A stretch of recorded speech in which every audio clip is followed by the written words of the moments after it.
welcome to Development Heaven, the LA noir of podcasts. Now with new facial expressions never before seen in podcast form. Those classic PlayStation faces, they'll get you, Vincent. I am your red herring, Vincent Marnelli. And I am your Scooby Snack, Glenn Cagle. Oh no, you aren't talking about Scooby-Doo, are you? No, I'm not. Okay. Are you? I am, yeah. You scared me for a second. You're the one who said to me that it would be fun if we did if we both picked the same topic one time. That's true. That's true. Just not this soon. I'm not ready for it. Yeah. It's a design podcast where the two of us talk about development hell and all the changes your favorite pieces of media go through. This week, it's mystery theme, Glenn.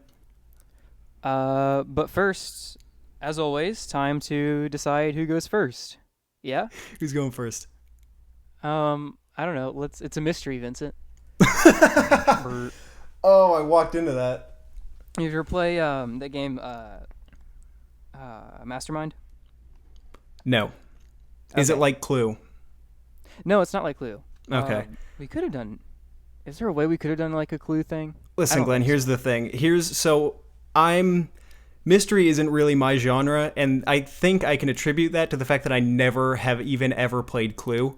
Really? I think everybody that plays Clue as a kid gets mystery, and I don't because I never played Clue. That's I had no clue, Vincent. Hey, nice. I almost did Clue as my topic for this fortnight, but alas, I did not. I'll save it for later though, because it's actually had an interesting development cycle, way back when it was made. We Anyway, haven't done a board game yet, yeah? Not in the published episodes, no. Right. All right. So the way the game Mastermind works is I'm going to... Normally you would play this with like multiple different options, like multiple different colors, but I'm just going to use a set of playing cards, so you only have 4 options of the 4 suits: diamonds, clubs, spades, and hearts. Okay. I'm going to pick 4 cards, and I'm going to lay them out in front of me. And then you're going to guess. I'm going to give you 3 guesses. Mm-hmm. All right? So you're going to just, any arrangement. So you could say heart, heart, diamond, heart, or something like that. And I would say, I would tell you each one that you got right. I would just straight up tell you, you got that position right. Each thing that you said correctly that was not in the right spot, I'll let you know about that too. And if you can get it in 3 guesses, you go first. If you cannot, I'll go first. This isn't random, by the way. No. Normally this bit is random, but there are only so many ways you can do randomness over audio. Yeah, it's fine. We're branching out. All right. Let's hear your first guess. Diamond, diamond, diamond, diamond. All right, none of those are right. Okay, that's fine. No, that's okay. Heart, heart, spade, spade. The only one that is correct is the 3rd position. So that first spade is correct. Club, club, spade, club. Hey, you got it. Vincent's really? up. Yeah. Oh, cool. That was... Well, like, yeah. I mean, with only 4 options and 3 guesses, it's like... Listen, Glenn, better luck next time, all right? Yeah, better guess next time. All right, Glenn, this week it's Scooby-Doo 2002. I guess I was on kind of like a Hanna-Barbera kick, right? Because I did Flintstones last week. But This week I'm not doing the cartoon. I didn't even bother looking into if the cartoon had interesting development. I'm sure like all Hanna-Barbera cartoons, it was just we get a couple of characters and a talking animal. Yeah. You know, and then it made like a lot of money. Yeah. That was cynical. I like Scooby-Doo. Scooby-Doo's fun, yeah. Yeah. You know, calling it like Scooby-Doo 2002 is a little redundant if you watch the movie because... Scooby-Dooby-Dooby 2002-B. How's that? That's good. Put a beat over that. Wait, that's my job. I'm not going to put a beat over that. All the right. movie is so 2002, man. It's like I don't even need to list. You know, Is this the one that has like Scrappy-Doo, like, and he looks really bad? Yeah. Well, I mean, it's none of the CGI is there, but you kind of like you slide into it. You know, you get used to it eventually. Yeah, that's true. Of this weird, but you know, it's like one of those. We aren't corridor digital. We can't we aren't CGI professionals, but you know the color is just wrong. The lighting is bad. The lighting, yeah.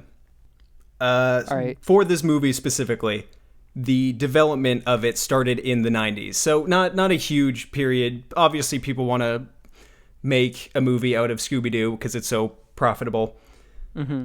And, it's around the same time that all those, like, directed VHS movies were coming out, like Cyber Chase or Zombie Island or whatever. Those ones were my favorite, I think, when I was little. Yeah, big fan.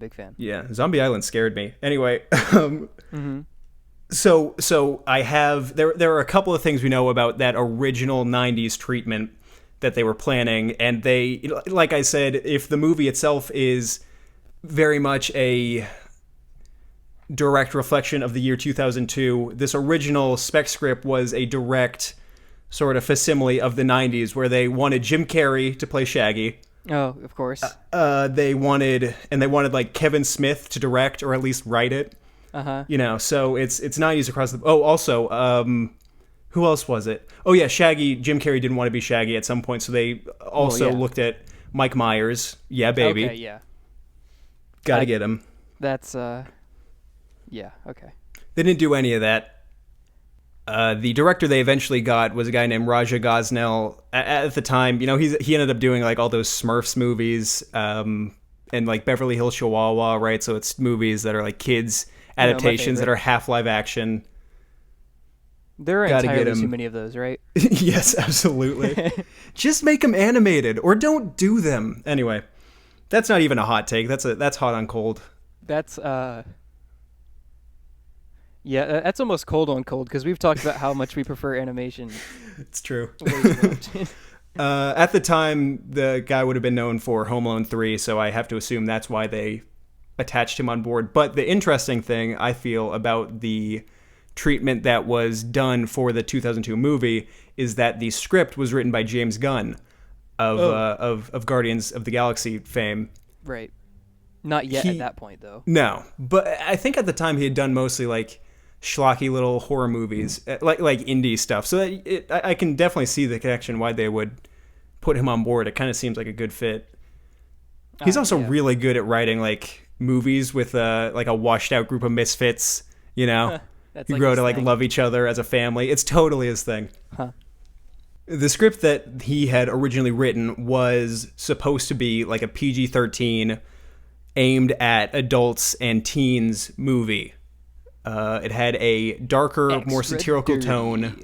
Yeah, I think I saw it compared to the Brady Bunch movie, where it's obviously an adaptation of like a older, like 60s popular thing, but then it's made fun of, sort of. It's like self-aware in the remake. Oh, I see. Okay. Because when you said it was like more adult than the source material, I was about to say like Archie, like the Archie Riverdale whole thing, but not quite. Well, no. There is sort of, because they take it more seriously in the show. Right. Yeah. I think it's not a bad comparison, but not for the original script so much as I think what we ended up with is a little closer to where they took it too seriously. Yeah, they take it a little bit seriously in the cut that we end up with. The reason that this like darker Scooby-Doo was changed was that like the early test screenings, it might not have even been the test screenings, but the studio was like, no, Warner Brothers just said, we want a family movie.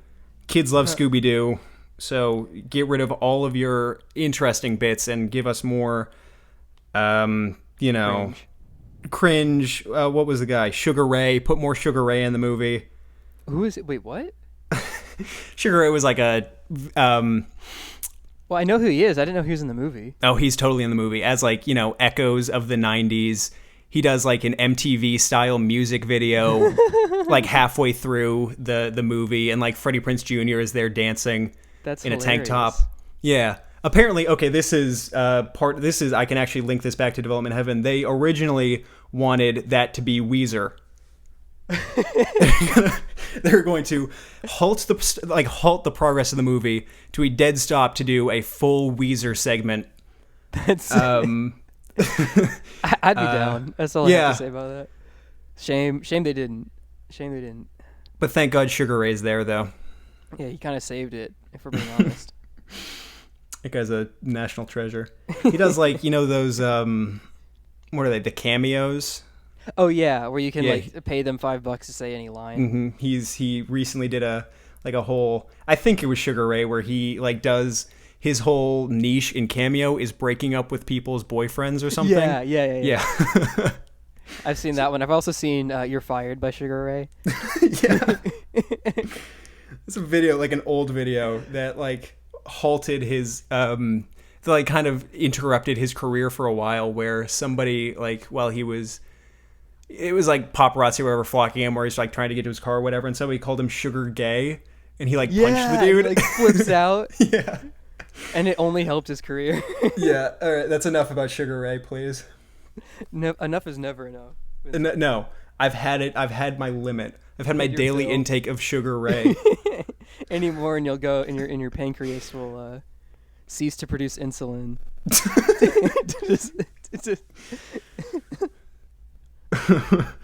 Stupid.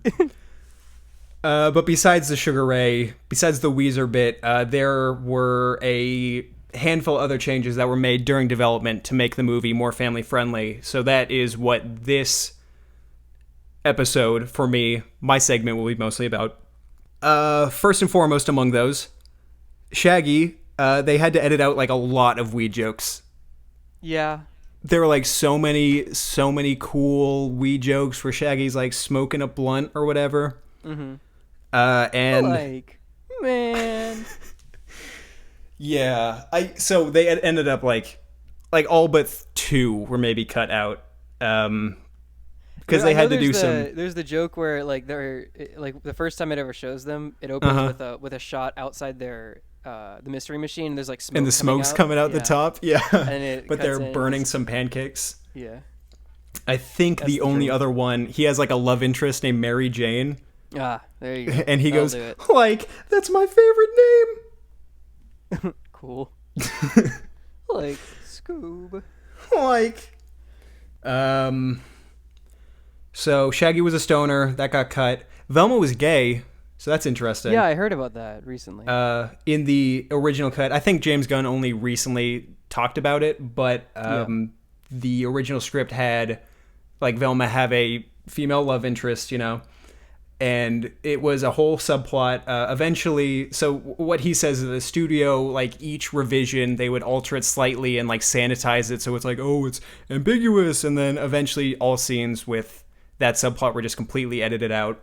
Completely cut, even to the point that like in the sequel they give her a boyfriend. So oof. Wait, yeah. Who's not Shaggy?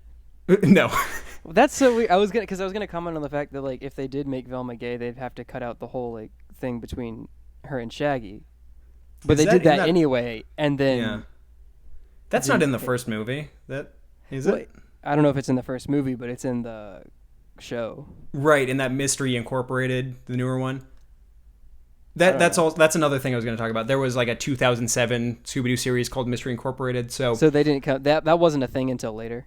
No, I thought it was like the sexual tension between the Daphne, or like Daphne and Fred. It was like paralleled, I guess. Right, they were. There's expectations. Yin and the yang of the Scooby-Doo of the Mystery Incorporated team. Yeah, that's a good analogy, Vincent. Yeah. Listen, Glenn, the original cut had too much cleavage. Does not compute. And that wasn't even like, it wasn't the MPAA like censoring it so much as it was just the studio, like Warner Brothers, took a good hard look at the that first draft and was like, yeah, that's not going to fly. So what do they mean it's not going to fly? Like they were like, parents aren't going to like this, or? I guess so, yeah. Okay. So obviously the only thing they could think to do was employ that George Lucas strategy and use like early CGI to put digital clothes over. Let's just slap it onto the ladies. And George Lucas is really a pioneer in that way. Some have compared him, yes. It could be said. Actually, though, speaking of the MPAA, the original cut was, so like I said, it was supposed to be a PG-13 movie that was then edited to a PG movie. So they were targeting it toward teenagers when they put that cleavage in there. Yes, exactly. So they wanted, never mind. Let's just suffice it to say that makes sense. But in that same vein, that computes. Come on. The original one was labeled as R, like they slapped the MPA slapped an R rating on it. Apparently, it's because there was a singular joke in the movie that we don't know what the joke was. James Gunn hasn't said, and he probably won't. But it was so raunchy. What could it possibly be? And so vulgar that it needed to be rated R. And apparently Gunn said it was like a misinterpretation. Like it wasn't even supposed to be raunchy, but I think he said that they thought it was a blowjob joke when it wasn't, and they were like, can't have that in our kids' movie. We're gonna blow this thing sky high. When they light the dynamite, and they're like, oh, blowjob alert. Hey, blowjob alert. Merch coming soon. So that's, I was thinking, because PG-13 still gets one F word.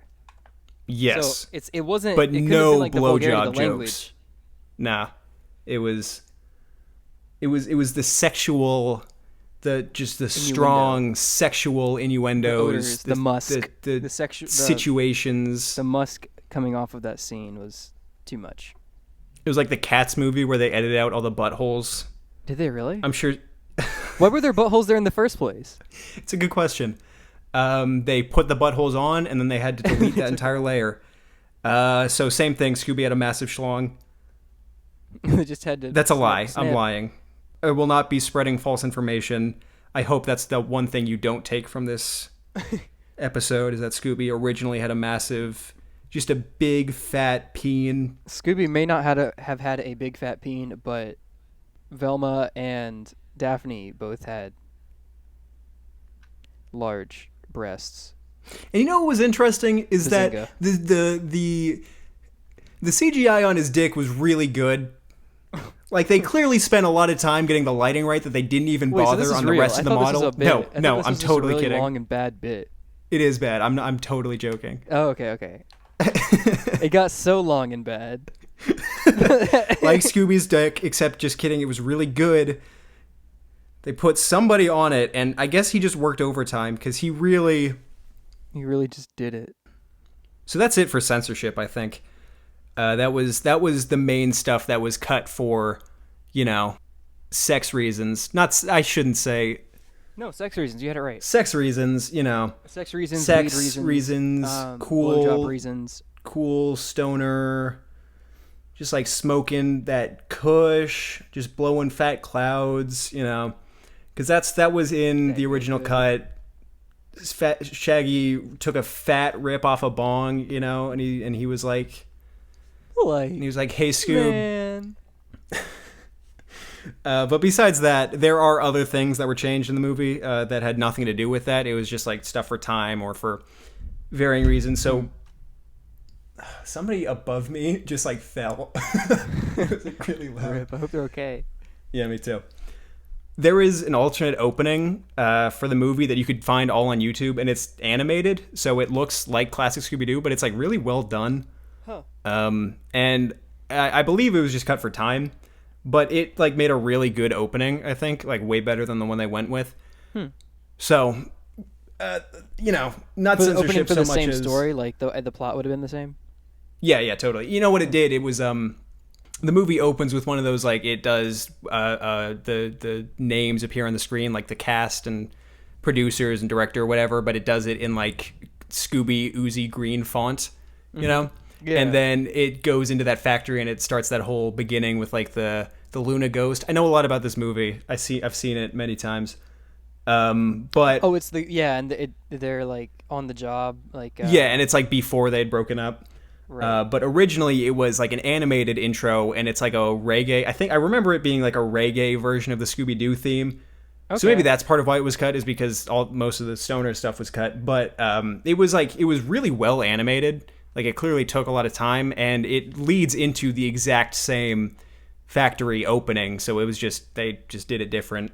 Yeah. And it's a shame. Anybody, if you want to, you can look it up on YouTube. Scooby-Doo 2002 alternate intro. So they were it's really good. Open with like an animated thing for a live action movie. Yeah, but That's pretty cool. I'm into that. It's an animated property. Yeah. They should have just made the whole movie animated. Hot take. Hot take. We can't keep doing this. Honestly, though, if they had made the movie that James Gunn wanted to make that was about like adult themes, not necessarily the blowjobs and weed stuff, but like the hookers and blow. No, Glenn.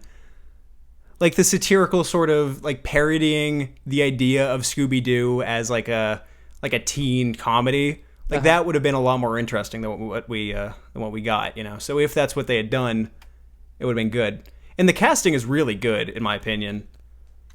Like it's Haley Kiyoko Velma. No, different movie. Different movie. I don't know that. It's Linda Cardinelli. Geeks and Freaks. Yeah. They also like. I know her as Velma from Scooby-Doo. From Scooby-Doo, 2002.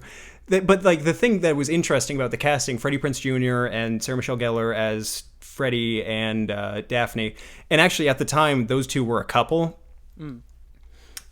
And something interesting that I learned while I was researching like the casting of this movie is that the director of the film specifically was like, dude, the folks that play Freddie and Daphne have to be a couple.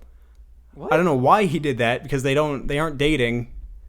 But it was in the show or really in the movie, but you know, they plan to have like really hot blowjobs. So it was, come on, it was probably a chemistry thing. I don't know. And also Matthew Lillard as Shaggy is really good. He continued to do the voice for like 20 years after the movie came out. Nice.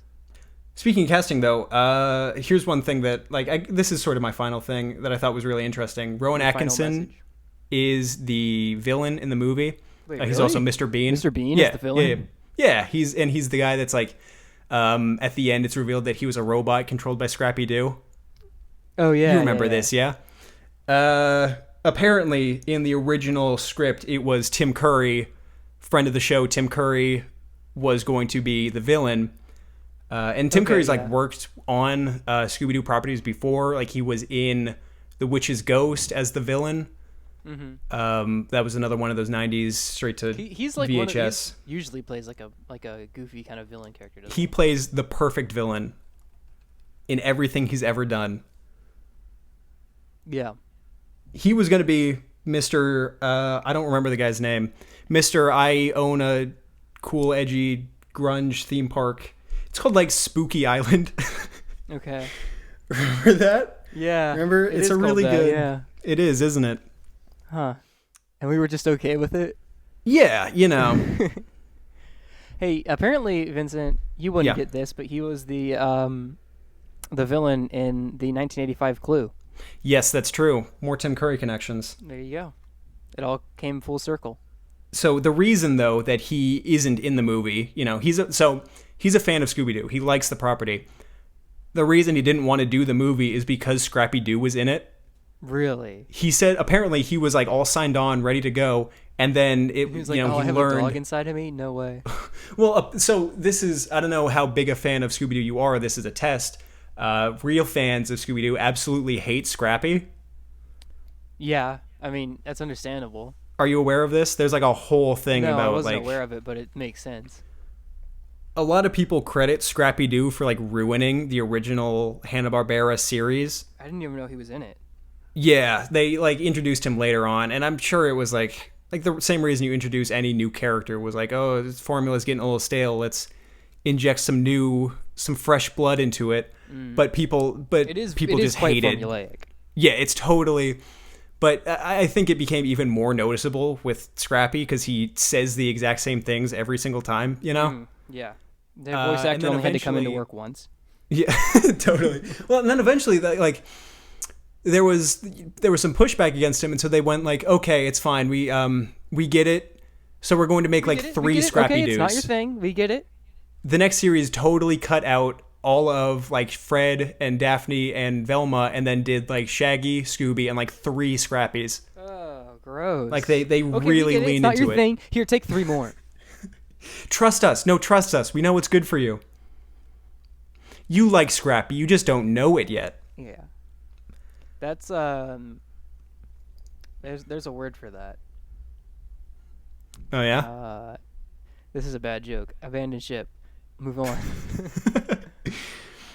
So one last thing. I am not going to talk about Scooby-Doo 2, Monsters Unleashed, even though that's my preferred of the two of them. That's just, I watched that one more, I think. I might have had the first one on VHS and the second one on DVD. And so at one point our VHS stopped working, or our VCR, went kaput. And so I no longer had the option to watch Scooby-Doo 2002. Yeah. Anyway, not going to talk about... Tragic. Real shame. Not going to talk about the sequel. But there was going to be a third movie. It was going to be a trilogy of Scooby-Doo films. We don't know much about the third one. Not much has come out. But James Gunn has said a single thing about what the movie would have been. And it's wild, dude. Oh, yeah? So in a tweet, I'm just going to read the tweet. I'm not going to say it verbatim, but I'll paraphrase.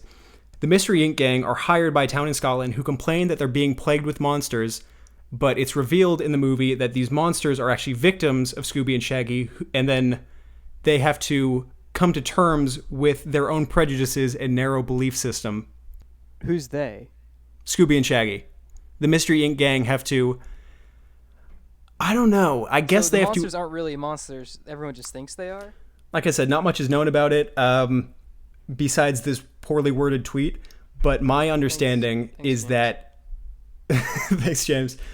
My understanding is that it's like kind of a setup where they have to bait and switch. It's like they're bait and switch. They come to a town to do like a classic Mystery Inc. gang thing, but then it's revealed that like the monsters are the people whose lives they've ruined through their shenanigans, and then they have to like deal with that baggage of look at all of this, we did this. And that could have made for an interesting movie. Yeah, I don't know if I would have wanted to go. If I was going to a Scooby-Doo movie, I don't know if I would have wanted to been hit with that. You know what I mean? Yeah, me too. It's kind of... It's interesting that hasn't really been covered before, though, right? Yes, that's correct. You were talking about once how people have talked about how Scooby-Doo Scooby-Doo takes place in a dystopian universe where there's no such thing as insurance and if you go under, then you just have to resort to. Oh man, I forgot about that. I used to. I know exactly what you're talking about. It's a weird reality where capitalism has failed, And you go through these towns and it's all abandoned. The entire country of the United States is a ghost town, There's significantly more ghost town displayed in that show than non-ghost town. Because I remember reading about that theory. I probably saw it on Reddit or something. Yeah, it's it takes place after a financial collapse, and that's why all the towns have no people and nobody has any money, and scientists and museum curators have to pretend to be monsters to make a living. Yeah. That's all I have. Okay, segue. Talking about Scooby-Doo. Scooby-Doo is a bunch of... how old are the Scooby-Doo gang? They're teenagers, or are they 20s? The idea is that they're teenagers, and then they're washed out adults in the movies. Really? Okay. They were teenagers in the cartoon? I believe so. Huh. They, because it was written just throw some characters together and then give them a talking animal. But I believe the original idea was that they're a group of friends, and then Fred's just the one with a car. So they, so he they just go places. The mystery machine is his? Yeah. Huh. and that's a cool car for him to have. Yeah, man. Don't sleep on Fred. Man's got style. All right. Anyway, so how about this? We got Scooby-Doo is a gang of teenagers solving a mystery. Likewise, the crew of Maniac Mansion 1987 is also a gang of teenagers solving a mystery. How's that? I like it. All right, cool. For a second there, I thought your segue was just you saying segue. That probably would have been better, to be honest. All right, so let's get a couple things out of the way. Maniac Mansion came out in 1987. It was the first graphic adventure game made by Lucasfilm Games. The worst ever name for a gaming company. Right? I mean, we can agree on this. Lucasfilm's Games. Yeah.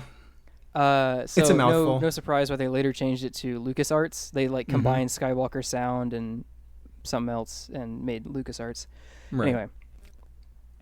So their first graphic adventure game, and the reason I wanted to talk about it today is because in the making of this game, they created a all new engine, basically. Okay. And that engine was called the Script Creation Utility for Maniac Mansion, otherwise known as SCUM. Oh no. SCUM with 2 M's. I was working that out in my head, and the horror, you can't see my face, but there was like right before you said it changed. It's like the shot, like never mind, I can't say that. We're the. You're talking about L.A. Noire. Well, no, I was like that works too. I was gonna say The Godfather when he's like they're all talking in Italian and he's just sitting at the table like thinking about whether or not he's actually gonna kill them. Yeah. Like his first ever hit or whatever, and his like eyes are just like moving back and forth like as he's thinking. Masterpiece. Yeah. Oh, I've seen the little tentacle guys. Yeah. I've seen these guys before. Yeah. Yeah, they're totally a thing. What do you think a better name besides LucasArts or Lucasfilms Games would be? LucasArts? No. Okay, That's we played. gotta think of something actually good. Yeah, something actually good. How about... Dude, I don't even have a game for my own, or a name for my own games. How about George's Games? What? George's Games. George's Games. George's This one's Playbox? George's. George's Play Place. Georgezone. Cool. Georgetown? Georgetown is an actual place. Georgetown Interactive. I like Georgezone. Georgezone Interactive. I'm not gonna lie, I've gotten kind of attached to Georgezone. Is it weirder? I mean, like most companies nowadays, I feel like are like Blank Entertainment. Right. But I kind of have a soft spot in my heart for Blank Interactive because that's like that implies that you were already a software company, right? And now you're actually making. Now you moved into making games. Yeah. I see what you mean. Yeah. Lucasfilms Games Interactive. And then in parentheses, Georgezone. Georgezone. In short, Georgezone. Okay. In summation. All right, this is stupid. So yeah, SCUM engine. It was created specifically for Maniac Mansion, but they being Ron Gilbert and Gary Winnick, wanted it to be a sort of an engine that they could use in the future on other games. Right. Sort of give it that longevity. But before we hop into that, I'll just go through some of the other utilities that were used along SCUM. The first one being the interpreter, which is sort of what converts the code into what the binary, what the computer uses. That was called SPUTM. And get this, that stands for SCUM. So acronym within an acronym are off to a great start. Cursed. Yeah. SCUM Presentation Utility Trademark. Unacceptable. Not a chance. No. Do it again. Yeah, nice try. SPUTM. Who let them get away with that? I don't know. Get this, it wasn't actually trademarked. But Wilmunder, the guy, R.N. Wilmunder, the guy in charge of it, just wanted it to be like, he said, quote, "I wanted to name it after another bodily fluid." And that they did. All their other utilities that work with SCUM were Spit, the font manager, Phlegm, character animation and clipping manager, Bile was a character animation and scaling manager, and Assist was a later version of Bile that did the same thing. The 80s, man. Yeah. That wouldn't fly today. I wish it did, though. Yeah, I mean, it's kind of a lost era. Anyway. Yeah, Maniac Mansion. It was initially released for the Commodore 64 and the Apple II computer, and later had a released for IBM PC, Amiga, Atari, and even the NES.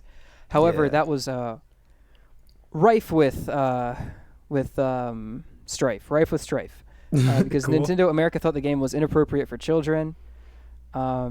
And it was, I mean, it was aimed at like teenagers, but it was mostly like just goofy. It wasn't. Yeah, but that's a running theme for Nintendo games anyway. Right. Yeah. So they had, is it Jalico, the Japanese game company, to sort of revamp it for their Japanese audiences and for the NES release.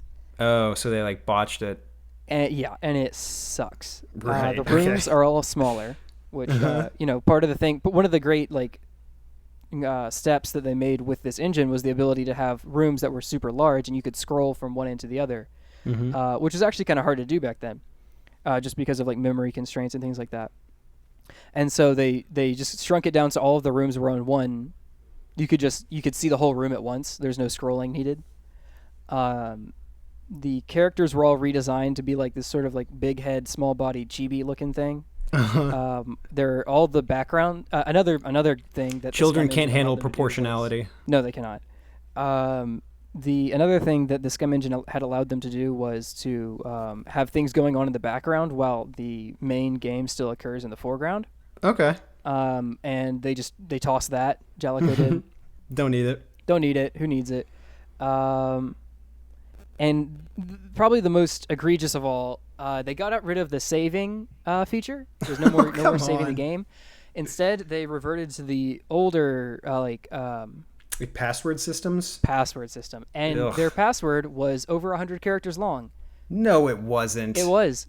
Don't ask me why. I mean, I guess because they wanted you to be able to save like every state, like all of them. Then just let them save. Yeah, I don't know why they got rid of it. It's jeez. Yeah. That's awful. Yeah. That's just one of those things, like, a little bit. Like, as a kid, it's like, you quickly learn you wouldn't be able to get back your saves, so you either just keep playing the game from the beginning over and over again, or you just never close the game, you know? You just leave it running forever. I definitely had some games like that. Also, then they trying to clean it up. That's the way they botched it, sort of, in terms of technology, but, like, they wanted to clean up the game and make it more appropriate for children. So they removed any profanity, and there was like graffiti at one point that was like that was literally a hint for what you're supposed to do, and they just took that out. Right, because no graffiti. Because graffiti is wrong. It's true. Yeah. And then there was also like some. And this is in the era of games where like that is like the most important thing, because they don't tell you where to go. You just need the little background details. Yeah. Otherwise, even it's in unplayable. Today's games, like that's what you're supposed to do. Like show don't tell applies in games too. Right. So, and they just did away with the show, and didn't add back the tell. Barely a game. The graphic dialogue was also cut, but then they left in the ability to microwave the hamster, which is sort of like a gag that was in the original game. And they left that in, but then they took out the line where the evil professor talks about like sucking out your brains or something like that. Furthermore, they removed any version of nudity, which included a swimsuit calendar, a classical sculpture, and there was like a gag where a mummy was in like a playmate pose. All of those too risque. I'll tell you what, I do appreciate getting rid of classical art from my kids' games. Yeah. Yeah. No, thank you. Yeah, what are they? And while we're at it, how about we just get rid of classical art? Just none of it. Get rid of it. Just no, it's so unnecessary. There's modern art now. We can make new art. Yeah. Just make new art. Listen, if you don't like the art so bad, just stop looking at it. Yeah. Got him. Oh yeah, and the final thing that sort of just kind of like takes the cake was that they had to redo the SCUMM engine a little bit to fit the NES because it was originally centered around the Commodore, but it was like designed to be like cross-platform, so they could make a few modifications to it and make an Apple II version, an IBM PC version, Amiga version, whatever. The NES version they had made NES SCUMM, and so in the credits when it comes up it says NES SCUMM. This game was made with NES SCUMM. They censored that out too. Obviously. Don't know if they thought they were calling NES scum, but honestly, who wouldn't at this point? The George Lucas just gets a call from Nintendo, just like, why would you say that? Or Guys, no. Nintendo stops answering George Lucas's calls. Just like completely ghosts him. Yeah, now that Mario movie's never gonna happen, George. Got him. Mario X Star Wars. Make it happen. All right. So I mentioned earlier that this game was a graphic adventure game, which was sort of kind of the next iteration in adventure games following the text-based adventures like Zork.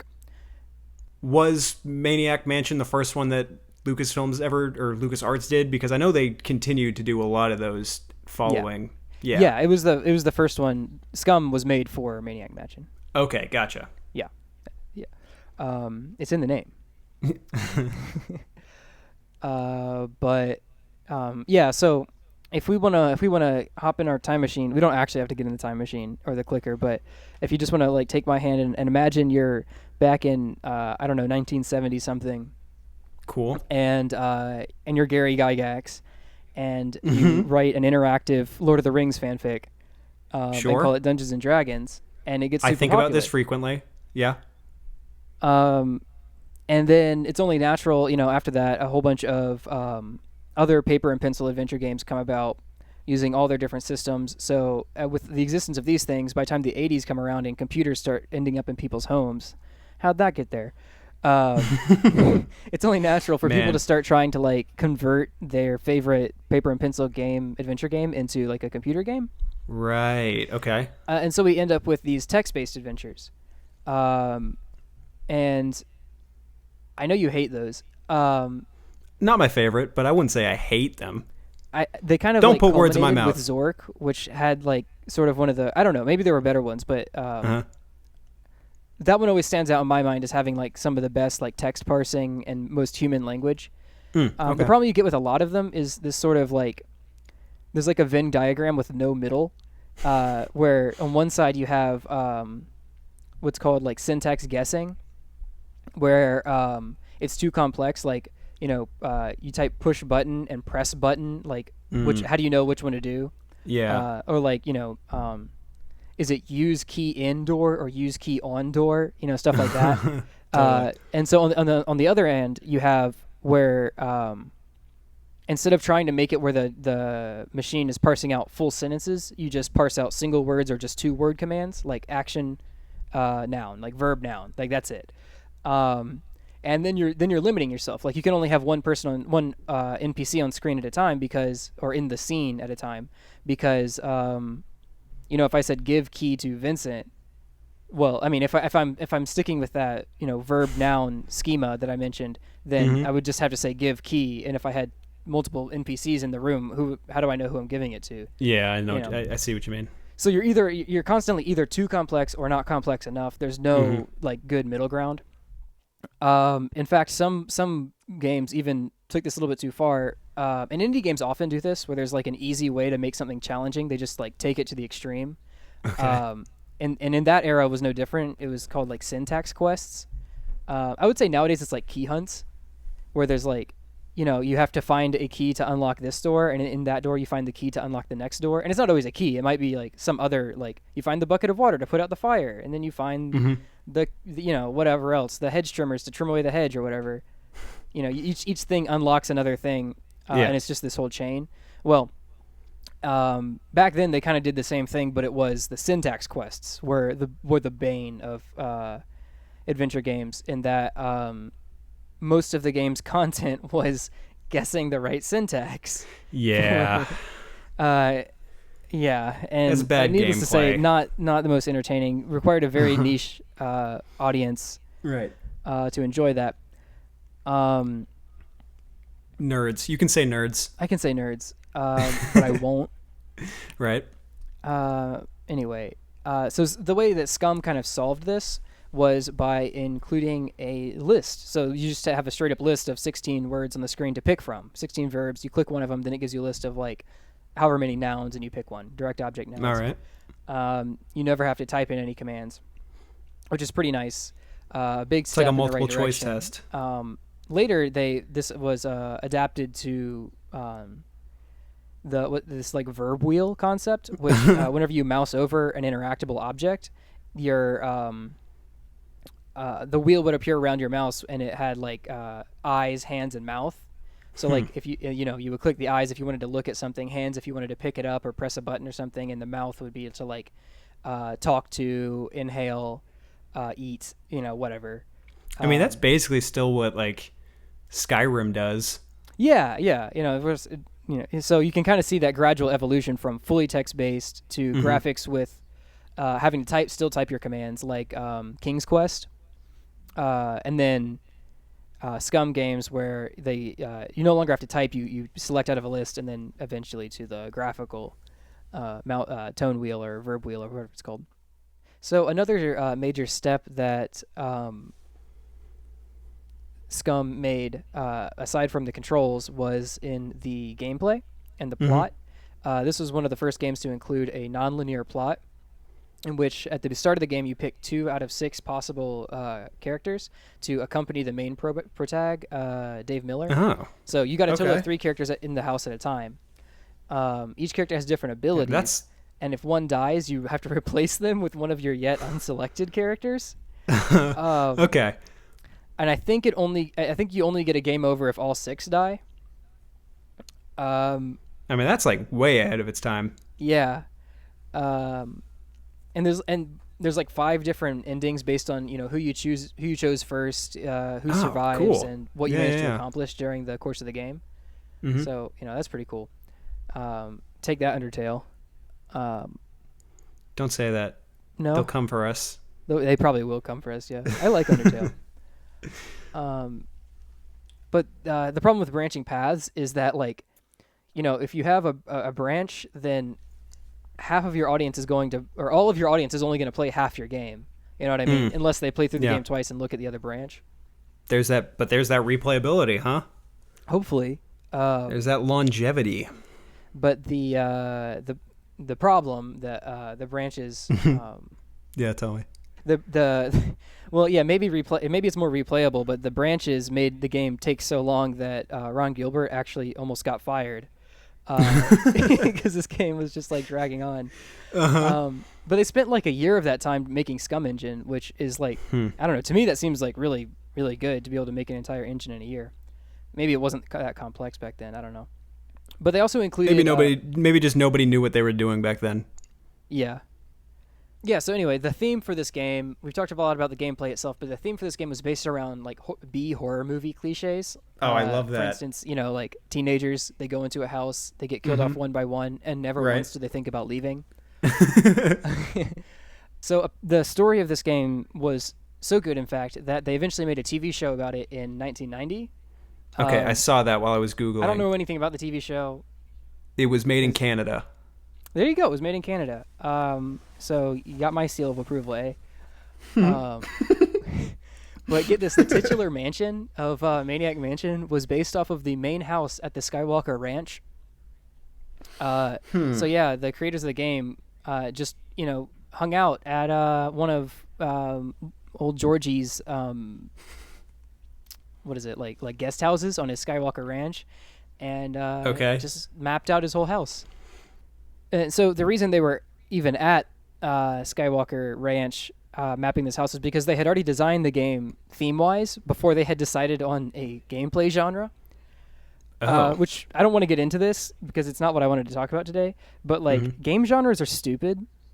Like first-person shooter, that doesn't tell you anything about the game, right? Except that the camera's perspective and the thing that you do in the game. Like imagine if we called like an action movie, if we called it like a third-person run and punch, Yeah.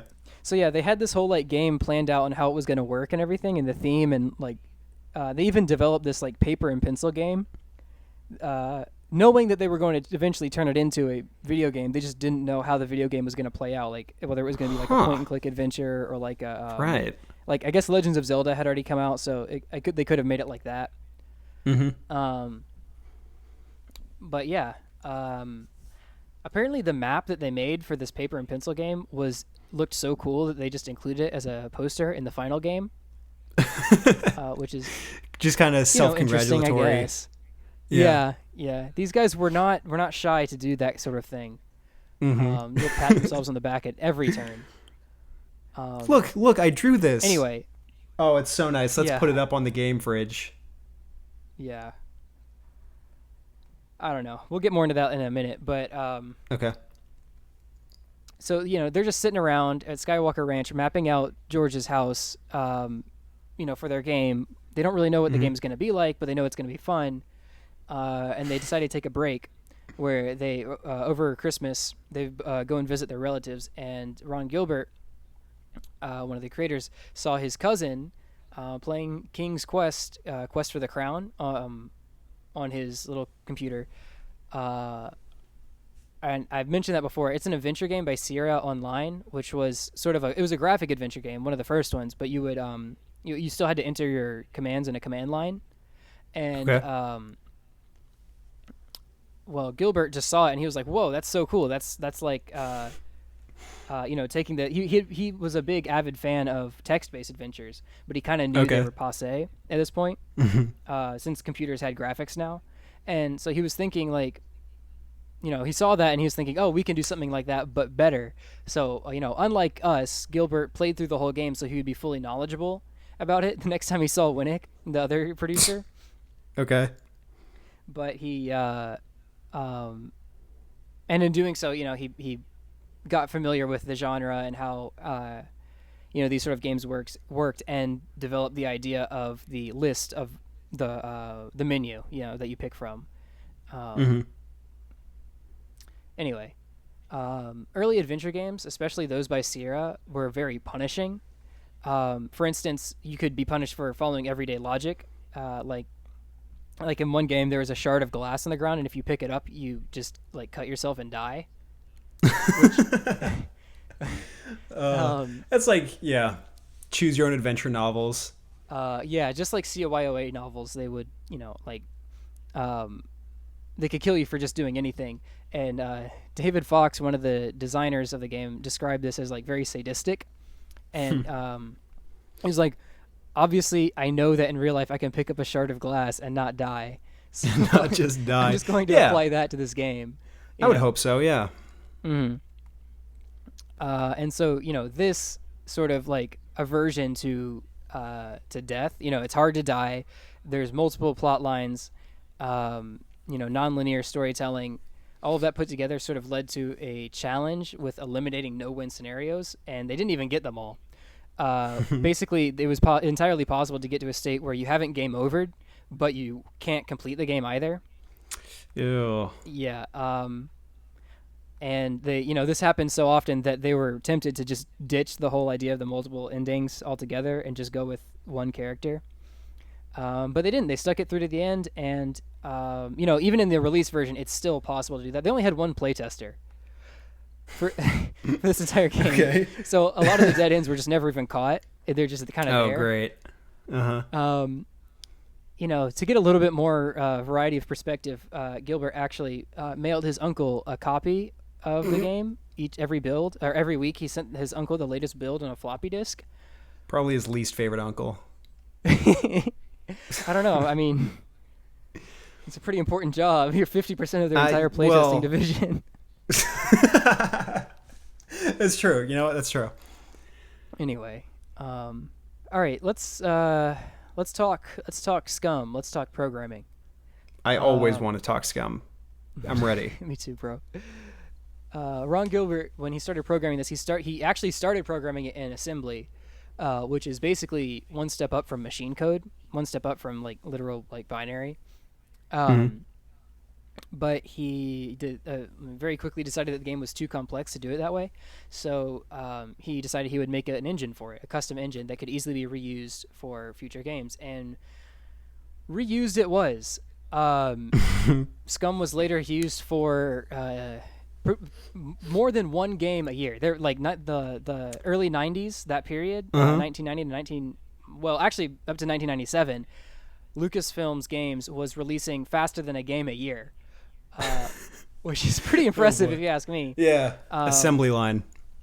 In 1998, we saw Grim Fandango, which Lucasfilms made that jump into 3D, and they made a new engine for their 3D games, 3D point-and-click adventures, and what did they call it? But Grime. Ew. They went from Scum to Grime. And at least Scum was an actual acronym. Grime is Grim Engine. Like that sucks. RIM, capital E. Mm-mm. Yeah. Not allowed. Yeah, thumbs down. 2 thumbs down for me. Anyway, Grim Fandango was a great game, regardless of the trash naming conventions for their engines. Uh-huh.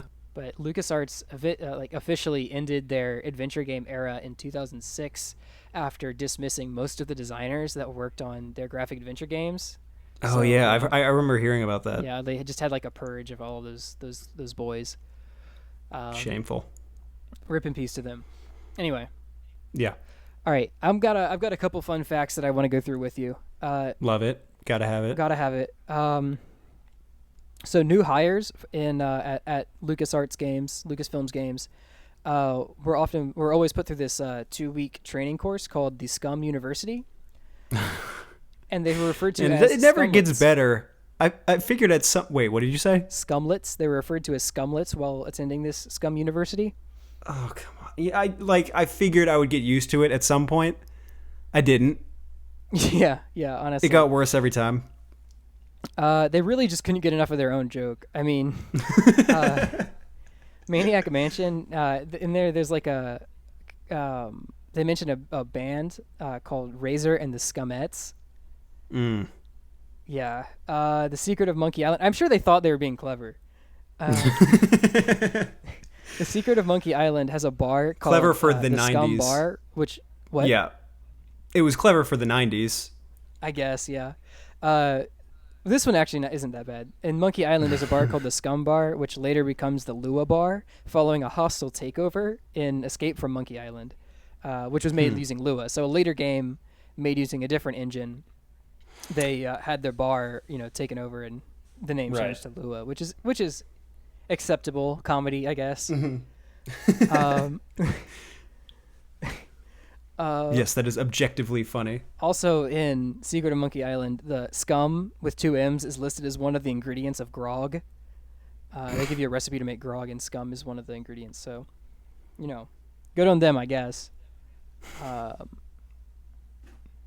Yeah, but nowadays scum is free and open source, so get all the scum you want. Go scum it up. Yeah. Folks, that's the show. I hope so. All right, look, if you want to reach out to us, our email is developmentheaven@gmail.com. Also, if you like the show, let us know.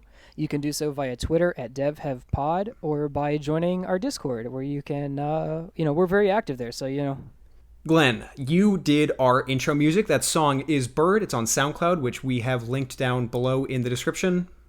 Also linked are Matthew Inney and Natalie Quick. Matthew did our various logos, and Natalie did some great work on our covers, so thank you to them, and thank you to you for listening. That's you. Oh, hey, and leave a review or whatever. Oh, whatever. It really helps. Also, tell your friends. Oh, yeah, that's more important. Tell your friends. Right now. Friends of friends. Friends of friends. Friends of friends of friends. Friends' moms. Friends' moms. Friends' grandmas. If your friend's dog has a YouTube account or a Spotify account or Apple Podcasts, be sure to make sure they subscribe. You know that thing where you plug in your phone? Listen, if anybody ever hands you the aux cord, we're your guys, there you go. right? Yeah, we're your aux cord guys. We're also your AirDrop we're like guys. The you have what? to be on a subway or something, just do Apple AirDrop to everyone around you with the link. Good call. Good call. If you're an Android kind of guy, then you've got Android Beam. So just turn on NFC and then Android Beam the link, and just leave that in your pocket. So whenever you brush up against somebody, it beams it to their phone. I like it. That's devious. Put it on the loudspeaker in a prison, in a major prison facility. Just let them all listen. Honestly, yeah. I don't know how that would help because most of them don't have access to the internet other than very limited. But maybe once they get out, they can tell all of their friends. Yeah. One can